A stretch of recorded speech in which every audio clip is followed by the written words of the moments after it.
Hello there, everybody, and welcome once again to the Success Curious podcast. It's your man, Andy, here, and I am joined by a chap who has been on my radar for some time, but I've been slightly intimidated by, if I'm being honest, purely because really just the fact that he's literally one of the best dressed individuals I think I've ever laid eyes on in my life. And I say that is entirely complimentary to him and detrimental to myself. Godwin Hili is he's a tailor, he's a fashionista, he's a purveyor of everything when it comes to making sure that his clients, his customers look, and more importantly, feel the best version of themselves. He's not just a fashion designer. He's not just a clothes retailer. This guy actually takes his role tremendously seriously with respect to how your clothes can make you feel. And I, for one, have been learning from afar and slowly trying to catch up and pick up one or two of the bits of the gold that he puts down on his social media. Godwin, it's an absolute pleasure to have you on the Success Curious podcast. How are you this morning? I'm feeling as good as I can on a few hours sleep, but thanks for asking. Hey, Lord team, just to fill you in on the gaps there, Godwin is, he's a nutter, basically. He's decided, in his infinite wisdom and Mother Nature giving him a helping hand, to have 3 kids under 3 with his beloved partner. And I struggled with 1. So to have 3 is an epic achievement, man. So how is the home going? How are you handling that? Look, there's lots of love, but when it comes to the night time, mate, anything can happen. So, we just roll with it. By the time you think you've got your routine down pat, one of them changes and then it's all on, like Donkey Kong. Absolutely. So as long as the relationship between Laura and I is strong, then we can make up in the morning and apologize for the profanities that were thrown at each other. Oh yeah, big time. In the heat of battle, you can't judge. That's for sure. Hey, Godwin, thank you so much for joining us. It is an absolute pleasure to have you on, because this is a very, very different sort of topic to what we normally deal with and what we normally talk about. And the perception of fashion it's a tremendously superficial sort of perception that people have when people talk about fashion, right? And I'm sure you would have caught this on your journey as you discovered your passion with fashion and whatnot. But I'm really interested over the course of this conversation to have a chat about what it really means to look and feel good within yourself and how that can then permeate into other elements of your life. But before we crack on, just give everybody a bit of an MO, a bit of an elevator spiel as to what your journey has been up to this point and what got you to where you are now. Yeah. Andy, thank you for bringing me on. Yes, my story is different to probably what you've heard and seen, but a lot of my clients are on that journey of success. They're either successful in their own right or are striving for it. So I see it every day. I live and breathe it. And for me, it started off as a trainee accountant at PwC. Right. Okay. I was 19, a couple of years.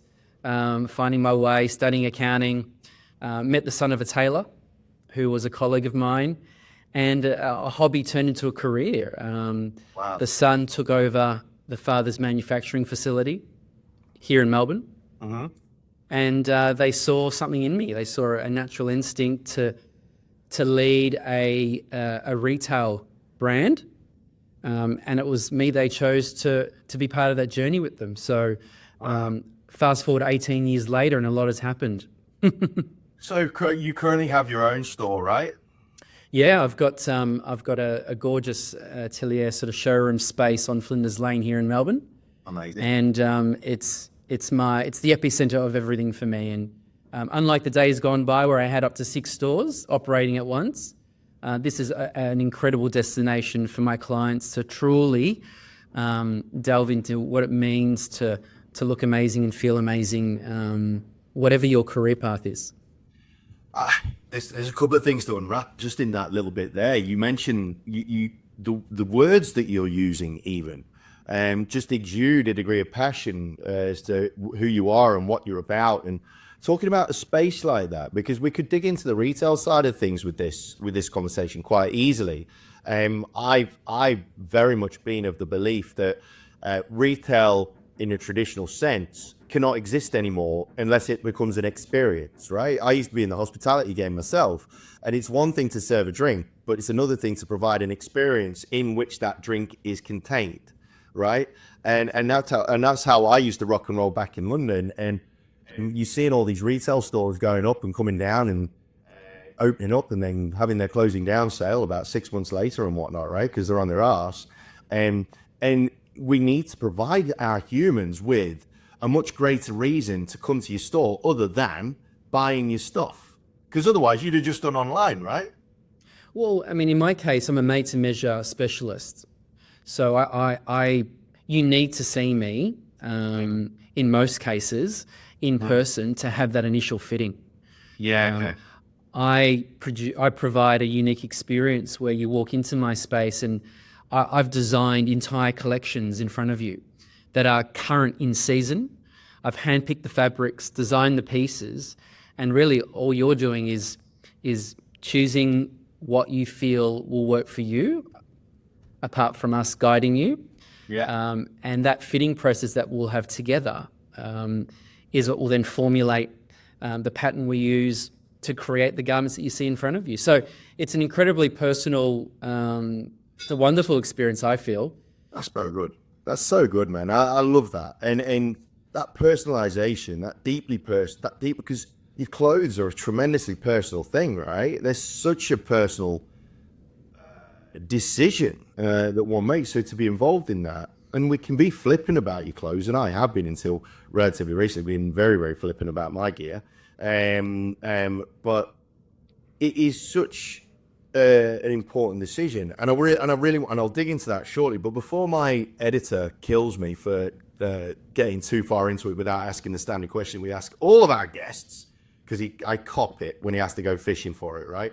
So, Godwin, we have this standard question that we ask all of our guests that we're privileged to have come on the show, and it's around the topic of success. So I believe that it comes in 4 elements, success being one, but you've got success, connection, influence, and happiness. And they all sort of live in an ecosystem where one can't survive without the other. What is your definition of a successful human? Where your mind, body, and spirit are living in harmony. I knew you were going to be different. Godwin. And my word, right, repeat that, please. Where your mind, body, and spirit are living in harmony. Oh, that's a goosebump moment right there. That's a goosebump moment. Oh, man. Explain for me. Well, it's something that I learned when I turned 36, and having gone through some really tough times with the business, I had to basically learn what it meant to be me, and why I existed. And for a very short period of time, the superficial nature of the fashion industry got the best of me, and I no longer wanted to be part of it because of what I felt it was doing to me. I had 6 stores, 25 staff, owing my parents hundreds of thousands of dollars, and I felt like for all the effort I'd put in, I hadn't received, I guess, the financial reward. Mm-hmm. I'd created a wonderful brand, that has propelled me forward, but living day to day and being able to create a life of abundance hadn't yet shown its head. And so, with the help of an executive coach and my uncle, who's a very wise man, he's a Jesuit priest who basically helped me tap into my spiritual self again, enabled me to piece by piece put myself back together. And basically, I felt like it was so profound, this period of my life, back in 2016, 2017, that I felt like I literally went from being a boy to becoming a man at the age of 37. Man, this conversation's going down a different path very, very quickly, and I like it. I like it a lot. So much to ask about that. So tell me, you were riding this wave. You sort of get, you built your little empire of six, not so little empire of 6 stores. What was there a specific moment, or was it a gradual sort of process over time when you came to that realization that the superficial exterior of the industry that you loved had sort of gotten into you and sort of really taken away from your reasons in the first place for being in that game? That feeling of superficial or being part of a superficial industry was really only an afterthought once I'd pretty much lost everything. I was at home, back living with my parents, and gone, fuck, what was all that for? And what does this all mean? Yeah. And everyone around me was like, don't throw this career away. It's what you do. It's who you are. And yeah, look, if you ask me the question again, I'll get back on track. What was So was there a specific moment? Was there like a moment in time or a significant event that made you feel, what made you realize, that made you open your eyes, shall we say? Yeah, and it was in this post period. It was about a 3-month period where I had no business. I felt like I had no career, no real direction, and I felt almost jaded by the industry and by, I was also engaged. So prior to my business going through some hardship, I was also engaged to a woman, and that crumbled under my feet as well. So everything kind of was stripped away from me. A business partner, became non-existent and not part of my life anymore. So someone that I valued and was almost like a brother to. So all of a sudden, the business that once provided so much passion and enthusiasm in my life, I felt like stripped everything away. And I had to understand and discover why and what it all meant, and boy did I do that. And you mentioned then that was it your uncle that's a Yeah. So on that trip, what did that help you to discover within yourself? Growing up as a good Catholic boy, mum and dad would prepare us for church on a Sunday, and let's be honest, you went to church because your parents took you to church. And as my life as a teenager and aspiring professional basketballer took hold of my life in my teens, Sunday training took precedence over Sunday mass. Right. Saturday mass, the alternative, was now taken over by my Saturday games. Yeah. So it was this striving for excellence in sport that pushed away, I guess, what was a large part of my upbringing. And what my uncle, I guess, unearthed in me back in 2017 was that I'm not going through this journey alone, and having experienced quite a lot of anxiety around that time, not being able to sleep well at all, not because of kids, but because my mind was a mess. Knowing that spiritually I could tap into something bigger than myself was a game changer. And that led into then discovering or going on my own journey and discovering meditation. Right.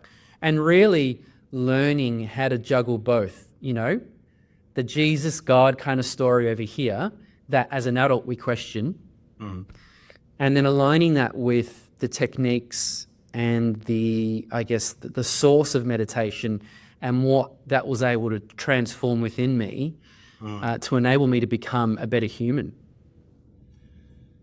This is really interesting stuff. There's a couple of things that have been marinating within me recently. One of them has been the role of faith, right? The role of faith in all of this, because it's not like it's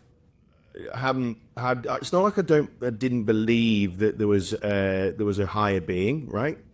But I've become very skeptical of it because of the volume of, I want to thank Jesus and all this sort of stuff that come from celebrities and boxers. And, these are boxers that they'll say, I want to thank the Lord and Savior Jesus Christ. And then they'll go snort a line of Charli and crack on with whoever, whatever really befits their sort of preference on a night time, right? And they're not exactly living to God's word, shall we say, to put it diplomatically.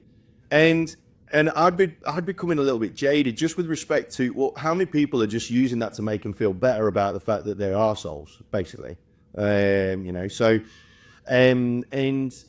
having said that, though, faith comes in all shapes and sizes, right? Whether it's a faith, whatever your faith may be. And what I have come to realize, and this is something that you're saying now, which is amazing for the listeners to hear, is without having some sort of power that is greater than yourself, right?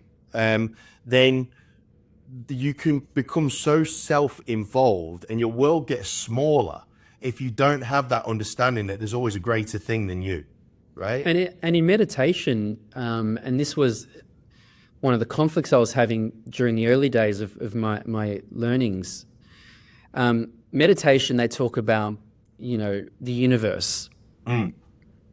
Because obviously it's not speaking specifically to a religious group or sector, but I initially was showing gratitude to the universe. Yeah. But then I realized, wait a minute, you can adapt the universe to whatever your belief system is. Yeah. And for me, I then changed the word universe to God. And I look at those. Since this kind of coming again for me, and it's not like my uncle dipped me in a lake and rebaptized me. It was none of that. And it was so beautiful. It was so simple that it allowed me to then want to go and search and find out more. Right. There was nothing forced upon me. And, when you look at those celebrities that do thank the Lord and, I wouldn't be here without God or whatever they claim to be. But, you look at a Steph Curry. So I'm a big basketball fan, right? Look at what he does after any three he hits, any big play he makes, right? He does this, right? He's showing gratitude after every single play, right? And I just think that's incredible. That he's in the moment, so present, that he's so grateful for hitting that shot, for making that play. And when you delve deeper into his life, he's a wonderful family and such a brand he's created. They're the people that I like to look at and look up to when it comes to faith. Yeah. Amazing. Now, I want to head from faith into your professional world. All right. So I've mentioned this to you off camera, and this is the main reason why I wanted you on, to be honest, from a selfish point of view. Joe Rogan had Guy Ritchie, the famous British film producer, who produced The Gentleman more recently, but Lock, Stock, Two Smoking Barrels, Snatch, King Arthur. I'm a big Guy Ritchie fan. I love it. I love the movies. I love how sharp they are and whatnot. And he always had a waistcoat on or a suit or something that was sort of British gentleman about him, right? Always, with everything. And he was on Joe Rogan's podcast and he had his waistcoat on and a tie and a shirt and all this. And no one dresses like that on a Joe Rogan podcast, right? No one dresses up for him. Not even bloody the president really dressed up for him, really. And Joe asked him, he goes, dude, why are you wearing all your gear? You really didn't have to, basically. And he turned around and he said something that's really sort of stuck with me for a long time. And he said, you know what?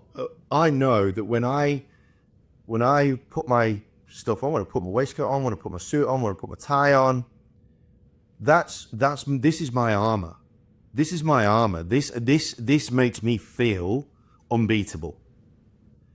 And it was literally that one moment where Guy Ritchie said that, I was like, okay. So maybe, it's not all about the insta hits and the glam and the show pony-ness. That's definitely not a word of all of this. Maybe there is something more to this. Maybe there is a greater level of connection between self-perception and how you feel and who you are, and so on and so forth. So, Godwin, when you get people come into your store and they take on this experience, this incredible experience, what do you do? Like, how do you go about getting to know who they are so that you can feel how to bring the best out of them via their clothes? I'm really fascinated by this. Yeah, it's a really good question. And just touching on Guy's comments on Joe's show, he spoke about owning the suit and owning the look. Yeah. And I think that's that's probably the most powerful thing I took away from that podcast. Because a lot of my clients are elite performers in their industry. They're champions of industry, right? Whether they're in hospitality, wanting to go and sign that big deal or that big exit, they want a suit. Yep. Whether they're one of the top highest performing real estate agents in the country, on a Saturday, they want to be wearing one of my suits. Whether they're a top surgeon speaking to their clients for the first time, trying to build trust, they want to wear my suit. And the second coming of Godwin Charli for me shone a light on these moments, on why people come to me and what gives me purpose. And I basically create armor, and clients of mine who become friends choose to come to me. And as part of this made-to-measure, custom, bespoke experience, are part of the whole design and part of the whole process. And in that process, they own the suit. They own the finished product. So when they put that thing on, I literally don't say anything. They stand in front of the mirror and I see the smile. I sometimes see tears because it lifts them up. And that's why I do what I do. And it's not only for men, it's for women as well. And for the small part of my business that is children's wear, it's the parents that see their child go from being shy and timid to being confident all of a sudden because of that jacket and trousers that they've put on and observe themselves in this mirror and just become another person. And to me, that's truly special, and that's my purpose. That's so powerful, man. That's so powerful. It really, really is. Why do you think it is? Why do you think it is that people have this deep connection with it? What do you think it is about it? I think part of it is society. The society has said that, and the podcast touches on it. Society says that, society forces things on us. And this is that arm wrestle they speak about where, who am I and what does society think I am? Or what does the public think or perceive of me? And I think we put on a suit because there's almost this guaranteed acceptance that whoever sees us in this well-fitted suit, and I think that's the other part of this comment, you've got to be on point. It's got to suit your complexion. It's got to proportionally fit you well from head to toe. That includes the accessories. Like, you've got to really nail the look. When you nail the look, no one questions anything that comes out of your mouth. It's just this thing. And if it's worn in the right environment, then the respect is there. And before we've ever said anything, people are already saying, "Wow, you look great today," and that makes you feel good. And off you go. We talk about first impressions quite a lot, right? And we do, and I think it's widely understood that, I think you got about 0.5 of a second from a first impression point of view, right? Where people will make that first initial bump of what their estimation of you is. And that is something that it's not just a modern day society thing. That's something that's been prevalent since day dot, right? I mean, you look at how the pageantry of old England and all that sort of stuff, where it was an expectation, right? You have to wear a top hat and tails to go to Ascot, for example, right? You have to, you've got to have a certain etiquette. Like even you go Melbourne Cup, you want to go birdcage, you've got to dress a certain way. There's a certain dress code. Parties, just a standard party that, if it's a significant party, like a 40th or a 50th or something like that, or a christening, there's a dress code, right? Where people sort of expect that. And it's weird how, and I don't know if this is just me, but I don't think it is just me, how society, we're quick to judge when we see it on social media, for example. We are, you flashy bastard, and they're just showing off and all that sort of shit, right? But we do still hold this undercurrent of importance on it. And I think that we could have potentially lost. It's a weird one, because you could say that we potentially lost our understanding of that connection because of the fact that the influencer generation and whatnot has kind of made it feel about as superficial as it gets. Dating apps and all that, we've become a very superficial society in that respect, which could create a degree of resentment. And I suspect you would have perhaps received a degree of resentment, from greater society, from a social media point of view and things like that. But you then look at people like, for example, an extreme example, transvestites. Like I used to chill out. I used to bloody go talk football with transvestites back in the day when I used to work in a hotel where I was like the only straight guy in the entire hotel, and it was so much fun. But they've got their own armor, right? That outfit is their armor to bring out who they feel they really are. So it's weird how it's being represented in different ways these days. So from your point of view, Godwin, like in your experience, because you've been around for a wee while now, right, in this industry, do you feel that increased level of superficial sort of flavor in society? Do you think that is what contributed towards you losing your way with regards to why you ended up doing it? Well, apart from the fact that we made some really shit business decisions, Why?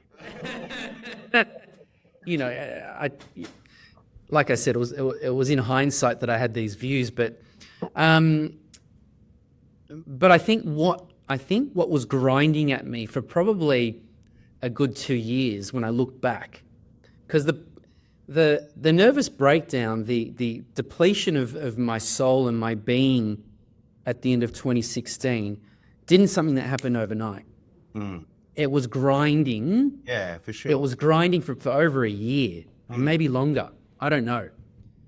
And that's what I was talking about at the top of the program, where I said, mind, body, and spirit. Aligning with your purpose is everything. Yeah. And if you and it's clear that along the journey of those first 10 years, my purpose was challenged,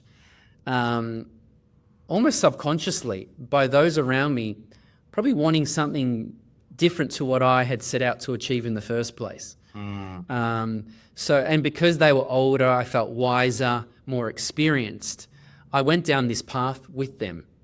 Yeah, because that's what you do as a business partner. For sure. And in the end, I feel like that grinded away at who I was deep down.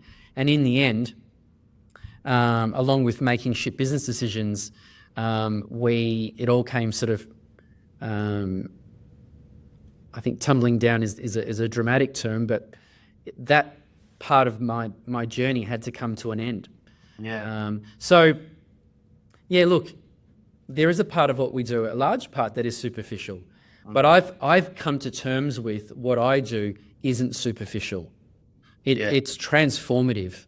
Yeah. And it brings out the best in people when they need it the most. And it's not just a suit, it's putting together a look. It could be a jacket, shirt, trouser. It doesn't have to be a matching jacket and trouser with a tie and white shirt. It's about putting together a look that speaks to who you are and what makes you feel the most confident.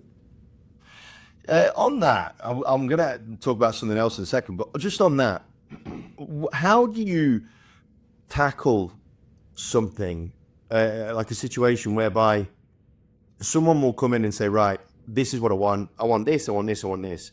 But you, in your experience and your wisdom and your connection to self, have got a very strong belief that whatever they're asking for doesn't really represent who they are. So how do you go about guiding, educating, molding those people that are so set with their perception of what they need and your understanding of who they are and what they're about and what they need to get brought out of them? Great question, because it's something that I try and instill in my staff every day, and that's asking questions, genuinely listening to our customers or potential clients as they walk through the door and asking the right questions, getting to know them.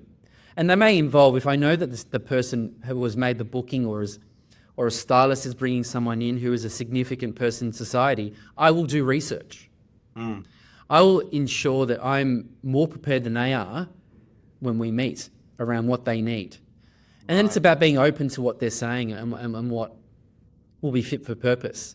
Those that come in guns a-blazing, I kind of take a step back and I try and understand why they want that look.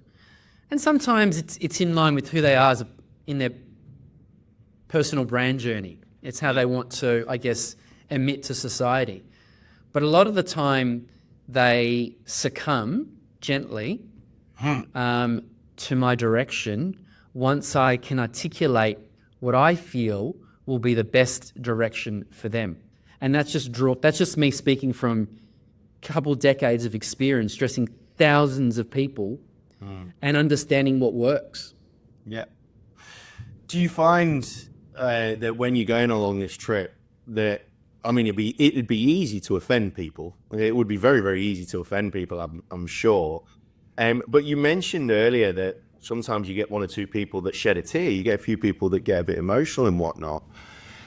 Do you feel that actually could be because you're helping them to discover who they actually are? Because it's interesting. Yeah, I think it's somewhat serendipitous that we have this conversation right now, because a couple of weeks ago, I when my book arrived on my doorstep, ownership became a word for me that's become extremely important. It's become my thing for this year, is ownership and owning oneself. And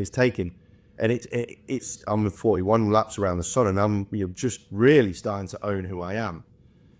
How powerful do you feel, honestly, when you get people shedding a tear because you've helped them to understand who they are? That's special, that, man. And who they've become. Yeah. This happens more regularly than you think. I had a female client in last week. She stood there and she's going back to work after having her first child. Women in particular experience this. Their bodies change, right? Yeah. Their bodies change, and sometimes permanently. And they have to live with that. They have to learn to love themselves again. And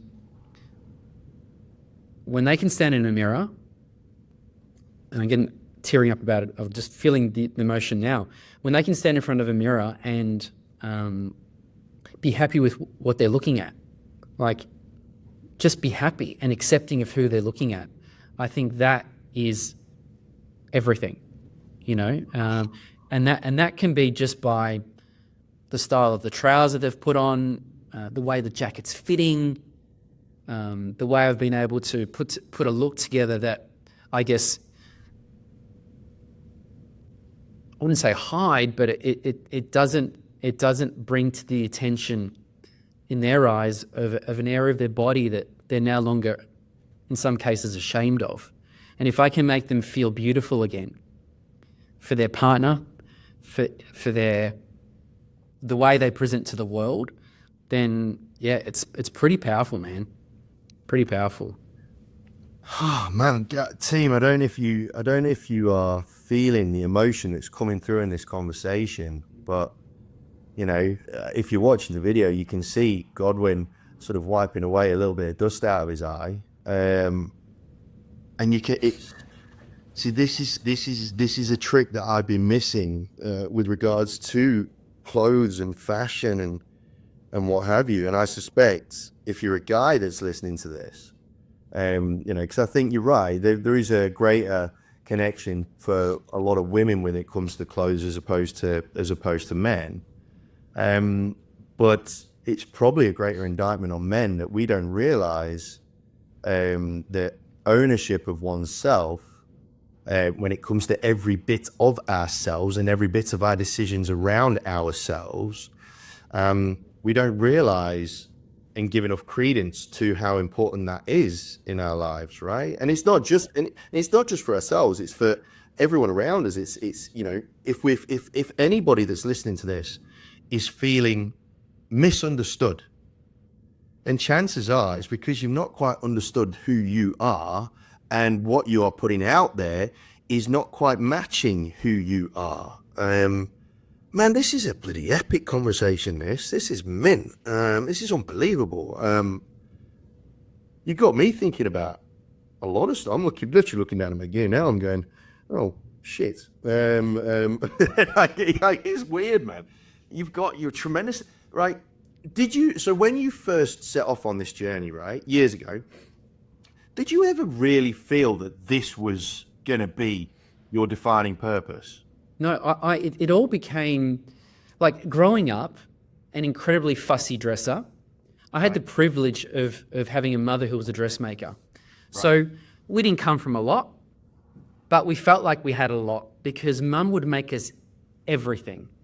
Mm-hmm. You know, growing up a massive basketball fan, before the days of being able to buy anything online, we would literally pause the VHS on a Michael Jordan video when he was wearing his Bulls tear-off tracksuit.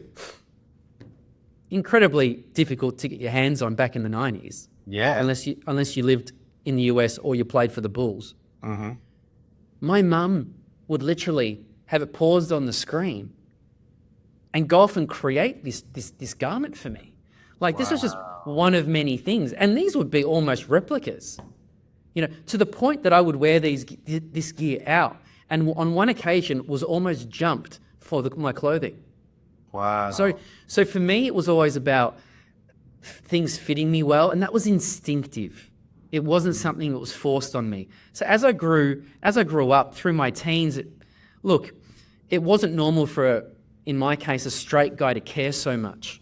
To a point in my early 20s where I thought maybe I may be gay because society wasn't yet embracing men caring enough about the way they looked. I'd be on dates with girls and they would multiple times lean across the table and say to me, are you sure? Are you sure? And you know, we laugh about it now, but it was quite confronting for me at the time because I had no role models. I only knew that I wanted things to fit and feel a certain way because that's how I felt like I looked the best, presented the best as a slim, skinny guy. So it wasn't until my sisters started dating boys, and I'm in the middle of two girls, so Trisha's 4 years older, Crystal's 18 months, where they realized in me this, I guess, natural ability to style well. They would then ask me to take their partners, even if they were 2 dates in, take them shopping. Brilliant. When I was at PwC as a trainee, my male peers would email me, right, in secret, and ask me to take them shopping at lunch break to Myer or wherever to look for an outfit for a wedding, for a party. And it was all done in secret. You know, the girls would come back from lunch and we'd all be in swivel chairs and they'd all just lean into me and say, what do you think of the shoes I bought at lunch? What do you think? Now, when you start hearing this and seeing this enough at the age of 19, 20, you kind of go, well, maybe I shouldn't be an accountant. You know? My sisters and I started a performing arts school in 2001. Right. And that creative environment further fueled my need to find that something special. And for me, it was helping people look their best. And I just happened to meet the son of a tailor, as I mentioned, and we became good friends. I just happened to be in the right place at the right time, in the right job as an accountant, to realize that it wasn't accounting that was for me. No. It was fashion, it was style, it was fitting men and women and helping them look their best. So, that's kind of the long story, but it really was a build-up.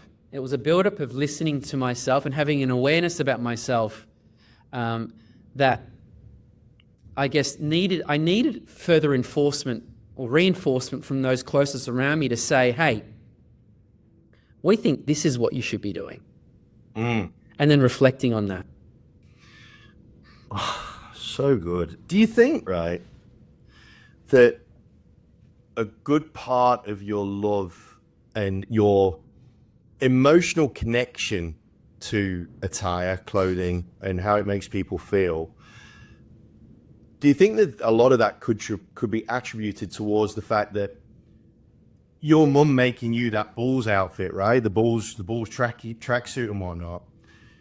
You could almost say that her providing that to you and making that for you, it's almost like that was her love language. That was her sort of way of showing love, right? In a sense, you could create a sort of a bit of a connection there, maybe, where that love that you were given by your mum with the Bulls tracksuit and then looking and feeling good because of what you look like and because that was your mum's bloody sweat and tears, bloody, and no doubt blood from the pins and all that sort of stuff, right? And you've carried that through to an existence where the level of empowerment that you are giving people, men, women, or kids, it's tangible. You can see it, and I'm not just talking about the clothes. You can see it in them, I guess. Like, I bet you would see, you put the jacket on a guy, and all of a sudden their shoulders get bigger, right? Like their shoulders like water. I see it all the time. I see, especially tall men, because I've got a lot of tall clients for obvious reasons. They come in naturally a bit more sloped. And it's because the rest of the society isn't as tall as them, right? I then create a garment for them that speaks to their posture, speaks to their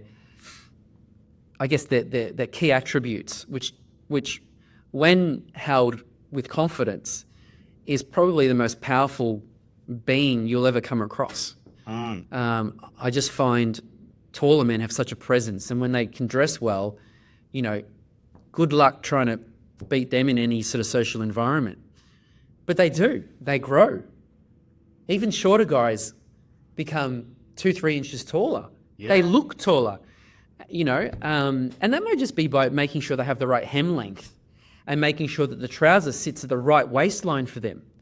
A lot of men, especially men, compromise on fit and have done so their whole life.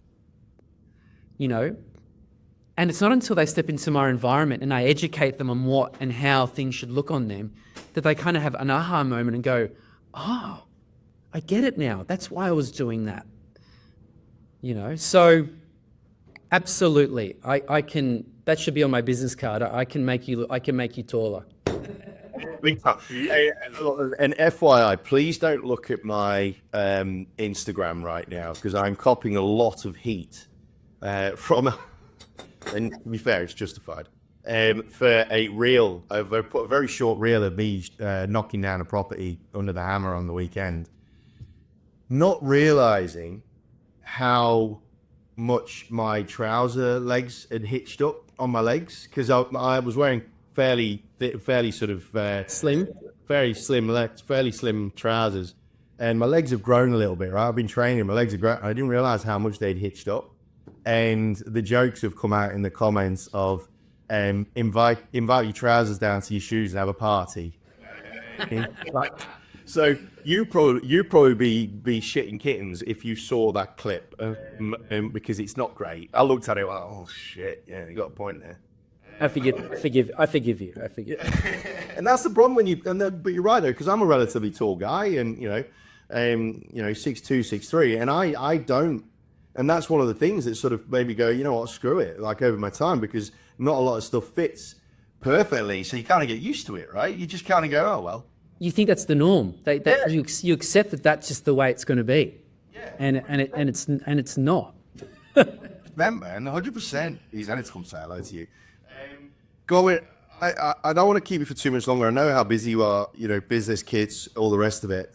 I want to touch on, you've mentioned it a few times already, and I know this is not on our agenda, but not a lot of this conversation has been, which is awesome, or as always. You've mentioned, you've not talked about your shop, you've talked about your environment. And I think that's a significant point that we need to bring up here, because I'll just ask you straight up, and then we'll analyze. How do you treat your environment? I am passionate about my stores, in that the minute you walk in, I want you to smell like you're somewhere special. I want the scent to hit you and be memorable. So good that it's memorable, number one. So I have a signature scent that I've developed with a company that basically emits throughout my space. So when you walk in, you immediately get hit by this scent that everyone comments on, right? It's incredibly warm and tactile, so you can touch and feel everything. Nothing should feel intimidating, yeah? I've actually opened up part of the space to do that, to invite you in, to make it feel less closed off. Right. So we've got scent. We've got the visual. Mm-hmm. I want it to sound like you've stepped into somewhere special. Mm-hmm. I don't want it to feel like you've stepped into a dance party. I don't want it to feel like you've turned on the radio in the car and you're listening to the top 50, top 40, whatever it is that you listen to. I want to transcend you to somewhere that you could be that you're overseas in somewhere foreign, but warm and inviting. I want it to feel like a creative space. Yeah, so there are some things that are non-tactile that I want you to feel. And then by meeting and greeting us, myself and my staff, I want you to feel welcomed. And, you put all that together, right? It's all part of the experience. And it's a genuine, well thought out experience that comes from the heart. And it's part of what I do. And if I wasn't in the fashion game, I'd probably be in interiors. Yeah, okay. But it's the same. Well, it's a very, very similar world, right? A very, very similar world in many respects. What I'm getting from this team, and I really hope that you guys are getting this as well, is that when it comes to stuff like this, there's always going to be superficial. There's always going to be people that will comment from a superficial standpoint. What is so tremendously apparent is just listen, re-listen, and pay attention to the amount of emotive words that Godwin uses when he describes what he does. And the passion that just oozes from every single word that comes out of his mouth. Honestly, man, like, in terms of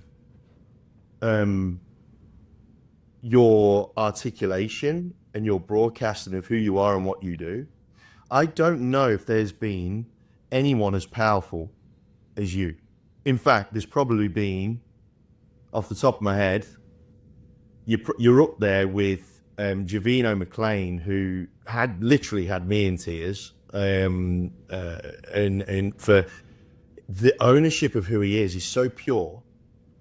And that team, if you don't get anything else from this conversation, and even if you think that this is just a conversation about wardrobe and shit, which it clearly isn't, understand that when you truly own who you are, and you know who you are, and you own your purpose to the extent that Godwin does, like, it's just undeniable.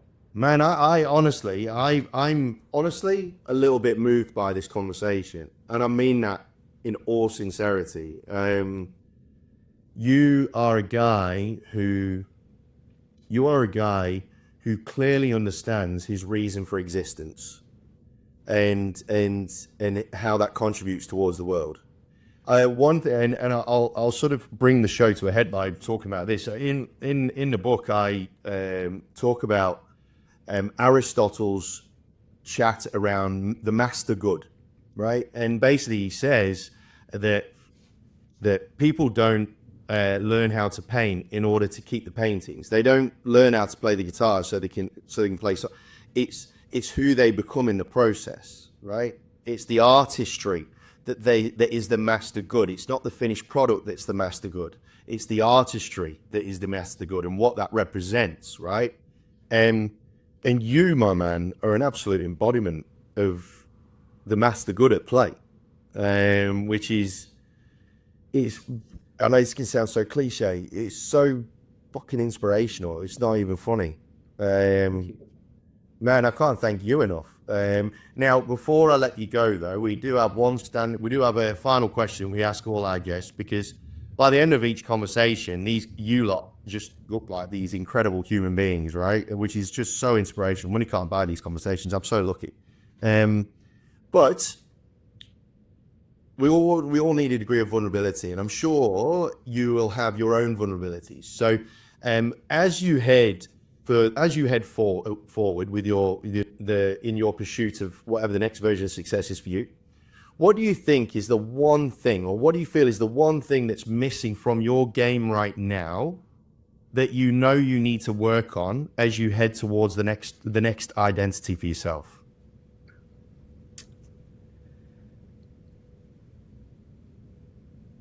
That's a really good question, because I feel like having a growth mindset, you're never done, you know? And at any point in time, you think you're all done, and then something happens, you enter the next phase of business, and all of a sudden you're a rookie again. So for me, I just re-engaged my coach, and she's helping me tap into some fundamental things again, you know? Apart from the fact that I need more sleep at the moment. Wait, say, mastering microdoses of sleep is probably high up on the agenda, right? You know, I think being a young dad, like a dad of three, it's about showing up at home the way I show up for my customers every day. Yeah. You know, and it's about mastering that. Being able to sort of switch off to an extent and be present for my kids, for my partner, and to live into that, to lean into that more and more and more. Because at the end of the day, the reason I do what I do passionately, you know, as a business, is to now support those that I love the dearest. And so, yeah, it's really about not forgetting who's been around me, supporting me as I go on my journey, and really giving back to those that I love. So just being really conscious of that, Andy, never losing sight of where I've come from, and who I care and should be caring about the most. Man, like being the best version of yourself at all times in all environments, it's something that I think none of us will get right 100%, but it's certainly something, especially when you take the venture into parenthood, which you have done full throttle, it has to be said. Yeah, it's always difficult, man, and that understanding that wherever you are, be there, it's always a tricky one for people that are go-getters, right? You're always feeling like you should be doing something else, or you should be doing something for this, that, or the other. So I'm sure that a lot of you will resonate with that as you listen to this. Look, Godwin, pleasure is an understatement, man. Like I had hoped, I didn't realize how emotive this conversation was going to be. but it certainly has moved me. It's certainly going to be something that I'm going to be reflecting on, and I will be re-listening to myself. And team, the purpose of this podcast, the purpose of this episode is not to make you feel bad about how you're representing yourself now. It's to help you understand the emotion, the positive emotion that can come from representing yourself in the way that you deserve to be represented, and how and who you are, how you want to put yourself out there, and who you want to be to the world. Godwin just uses clothes as a vehicle to drive his purpose forward, which is helping people find out who they are and how they are and who they come out as a human being. It's such a powerful thing to be able to do. Godwin, thank you so much for your time on Success Curious, my friend. I can't thank you enough. This has been an amazing show, team. I will make damn sure that all access to Godwin is put into the show notes. I'll make sure that his store and all that sort of jazz, all the details for that get put onto there as well. If you do want to reach out to him, I'll put his socials on there. He's a relatively easy guy to find, though, and just look for the really, really smart guy with the silver hair. He's pretty obvious who he is. He's a ripper dude, and he's a great looking lad. So you won't miss him. Team, thank you so much for joining me as always on the Success Curious podcast. Stay safe, stay healthy, stay happy. Enjoy your day, and we'll look forward to catching you on the next episode next week.